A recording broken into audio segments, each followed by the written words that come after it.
Hi అండి. అందరికీ ధనత్రయోదశి శుభాకాంక్షలు. ఈరోజు ఇంట్లో పూజ చేసుకొని మరియు గుమ్మానికి కుడివైపైతే యమద్వీపాన్నయితే పెట్టుకున్నానండి. మీరు కూడా ప్రతి ఒక్కరూ యమద్వీపం పెట్టుకొని ఆ యముడి యొక్క అనుగ్రహం మన పిల్లలపై ఉండి మన ఇంట్లోకి రాకుండా చూస్తుందంట ఈ ద్వీపం.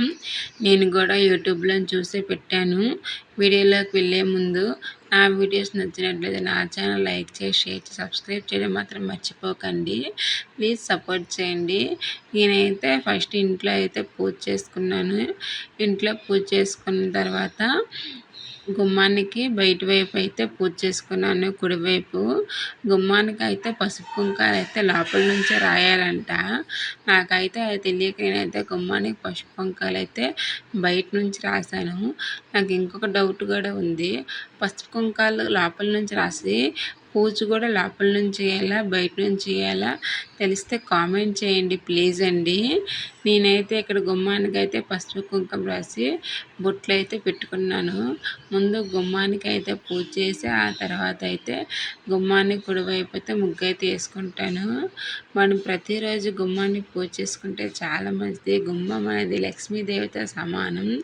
అది మన ఇంటి యొక్క సింహద్వారం కాబట్టి కార్తీక మాసంలో ప్రతిరోజు గుమ్మానికి పూజ చేసి ద్వారబంధం దగ్గర రోజు దీపం పెట్టుకుంటే ఆ లక్ష్మీదేవి కటాక్షము శివపార్వతి అనుగ్రహం అయితే తప్పకుండా ఉంటుంది. నేనైతే కార్తీక మాసం అంతా 30 రోజులైతే నేనైతే పూజ చేయాలని ఛాలెంజ్ అయితే పెట్టుకుంటున్నాను. పీరియడ్ వచ్చినప్పుడు తప్ప చేయగలుగుతానో చేయలేనో చూడాలి. మ్యాక్సిమం అయితే చేయడానికైతే ట్రై చేస్తాను. ఇక్కడైతే గడపకైతే పూజ అయితే చేశానండి. ఇది బొట్లు పెట్టుకొని దేవుడు స్మరించుకుంటూ ఇంకైతే గడప దగ్గర అయితే పువ్వులు అక్షంతలు అయితే వేసుకున్నాక యమద్వీపం పెట్టడం అయితే నేనైతే స్టార్ట్ చేశాను. ఈ యమద్వీపం అనేది నేను యూట్యూబ్లోనే చూసి అయితే పెడుతున్నానండి. అంతకుముందు నాకైతే తెలియదు.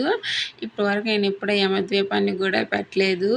యూట్యూబ్లో అయితే ప్రతి ఒక్క పండితులు యూట్యూబర్స్ అయితే యమద్వీపం ఎలా పెట్టాలి ఎందుకు పెట్టాలి అయితే చెప్తున్నారు. ఇంకా దాన్ని చూసి నేనైతే యమద్వీపాన్ని అయితే పెడుతున్నాను. ముందుగా అయితే గుమ్మానికి కుడివైపు శుభ్రం చేసి పసుపు రాసి దాని అష్టాల ముగ్గు అయితే వేసుకున్నాను. దానిపైన పసుపు కుంకుమ అక్షంతాలు అయితే వేసి దానిపైన తమలపాకు పెట్టుకున్నాను. అదేవిధంగా 2 దీపాలు తీసుకొని వీడియోలో అయితే గోధుమ పిండి దీపం అయితే చెప్పారండి. నేనైతే మట్టి ద్వీపాన్ని అయితే పెట్టాను.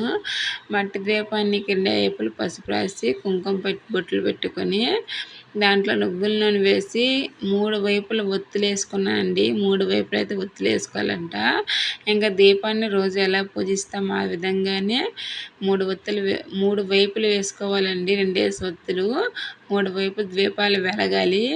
ఈ విధంగా నేనైతే వేసుకున్నాక ఇంకైతే దీపం ధూపం నైవేద్యం మంగళహారతి అయితే ఇచ్చాను.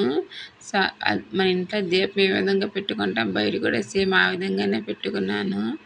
ప్రసాదంగా నేనైతే బెల్లాన్ని అయితే పెట్టాను. ఇలా చేయడం వల్ల ఆ యమధర్మరాజు యొక్క అనుగ్రహం మన పైన ఉండి ఆ స్వామివారు అతను మన ఇంట్లో ఉన్న పిల్లలకు కానీ మన భర్త కానీ మన ఆయుష్ని కానీ పెంచుతారంట ఇలా యమద్వీపం పెట్టుకోవడం వల్ల. అదేవిధంగా ఈ నెలలో ఈ భోగిని హస్తం భోజనం కూడా ఉంటుందండి. అదేనండి అన్న చెల్లెళ్ళు కలిసి తింటారు కదా భోజనము. చెల్లెళ్ళు అన్నలు కానీ తమ్ముళ్ళు కానీ పెడతారు. యమధర్మరాజుకి వాళ్ళ చెల్లి యామిని పెట్టిన భోజనం ఈ నెలలోనే వస్తుంది. దాన్ని కూడా ప్రతి ఒక్కరూ చేసుకోవాలి.